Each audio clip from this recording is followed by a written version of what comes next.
আসসালামু আলাইকুম ভিউয়ার্স। তো আজকের ভিডিওটা হচ্ছে খুবই গুরুত্বপূর্ণ। তো আপনারা স্ক্রিনে যে দুইটা লোককে দেখতেছেন, তো আপনারা কিন্তু সবাই কম বেশি চিনেন। তো একজন হচ্ছে আর.এস. ফাহিম চৌধুরী, আরেকজন হচ্ছে আর.এম. ফাহিম চৌধুরীর বন্ধু আজিম। তো ইতিমধ্যে কিন্তু আমাদের মাঝে আজিম আর নাই।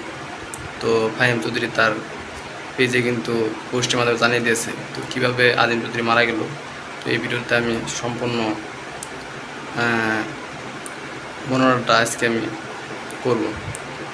তো কথা হচ্ছে যে আজিম চৌধুরী হচ্ছে ফাহিম চৌধুরী ক্যামেরাম্যান, তিনি এমনকি তার খুব কাছের বন্ধু, ক্লোজ বন্ধু।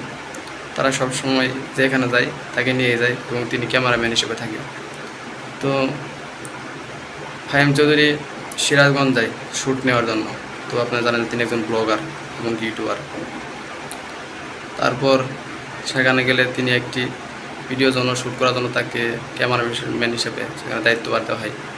তখন সেখানে তিনি গাড়ির উপরে ওঠার পর সেখানে ফাহিম চৌধুরীর ভিডিও শ্যুট করতেছিল। তো হঠাৎ উপরে একটি যে হাইবার আছে, তো আপনারা জানেন যে গাড়ি থামানোর জন্য যে গাড়ি যখন যাই তখন টুলস নেই, তখন কিন্তু একটা হাইবার থাকে। সেখানে তার মাথায় খুব একটা আঘাত খায়। তো পিছন দিয়ে ছিল, তিনি দেখতে পারেন যে একটা হাইবার। তো পিছন থেকে তিনি ক্যামেরাটা ধরেছিল, তাই তিনি দেখতে পারেন যে এটা পিছনে একটা হাইবার আছে। তো তার পিছনে এই দিকে একটা চোট লাগে।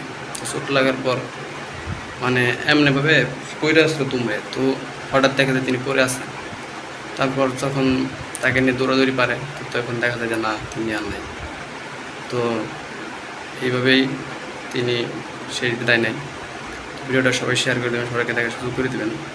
তো সময় খুব স্বল্প, তাই একটু ছোটো সংক্ষিপ্তভাবে বর্ণনা করলাম। তো আলোচনা তাকে জান প্রস্তুত করে। আর কথা হচ্ছে যে যারা ভিডিও শ্যুট করেন অবশ্যই একটু দেখে শুনে শ্যুট করবেন। তার বাবাও নাকি নেই, আজিম যা আছে তার বাবাও কিন্তু নেই, এই দুনিয়া থেকে শেষ বিদায় নিয়েছে।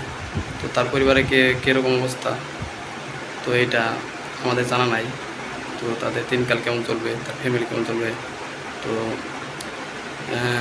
ফাহিম চৌধুরী কি তাদেরকে চলাতে পারবে কি না, তো সেটা হচ্ছে তাদের ব্যাপার।